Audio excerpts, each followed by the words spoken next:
Okay, so what's your name and where did you grow up? And can you tell me, just kind of like your general story? Yeah, sure. My name's Andrew Brown. I'm 27 years old. I'm a student at Utah Valley University. And I grew up in Apple Valley, California. So it's in Southern California, kind of by LA. And my general story. So I grew up with 3 siblings, kind of a typical Mormon home. So both my parents are Mormon, and so growing up, we'd go to church every Sunday and read the Bible and the Book of Mormon. So I think very similar to a lot of people here in Utah, what they experienced growing up. That's a lot like how my childhood was. So so I went to public school and graduated high school in 2007, went on a mission for the Mormon Church. I served in Germany and Austria, and just had a really typical childhood, a working dad, stay-at-home mom, really close with my family, and just really normal. Okay, can you tell me what's maybe the biggest thing that you've overcome in your life? Sure. So probably the biggest thing I've overcome is learning to accept myself and love myself, because growing up Mormon, there's a lot of expectations, and I think growing up in any type of conservative or religious environment, there's a lot of expectations placed on you, and it was even more difficult for me because I'm a gay man, and so growing up Mormon and trying to reconcile that, what does it mean to be gay? What does it mean to be me? As a child, I knew I was different than everyone else, and I was picked on in school for being effeminate, or for talking a different way, or for not being as athletic or just like the other boys.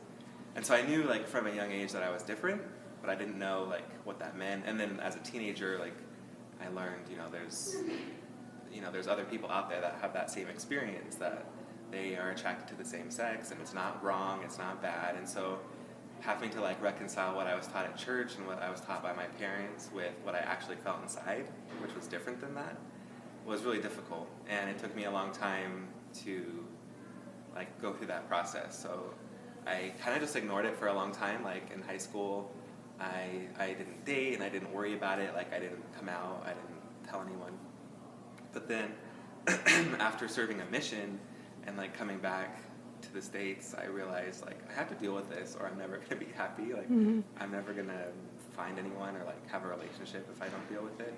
So I came out and told my family, and that was hard on them and on me, because like I said, they had expectations for what my life would be like, and it's actually different than that. But it's better. I like it better because I'm more honest with myself and with them.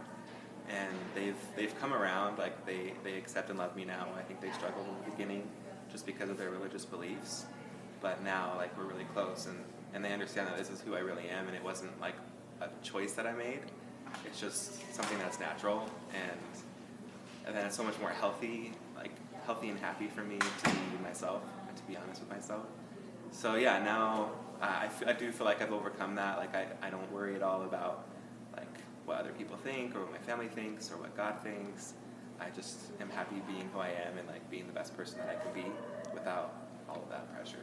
So the lesson you took out of that, what would you tell people from that experience? Yeah, be yourself. Be true to yourself no matter what anyone else says. Don't stress or worry or be hard on yourself because of other people's expectations, but just be honest and true to yourself. And I think that is such a much healthier perspective, that you'll be so much happier doing what you feel is honest and right for you, than trying to meet other people's expectations for what you should be. Mm-hmm. So it's be courageous and be yourself, and I think you'll be a lot happier. Okay, well, thank you. You're welcome.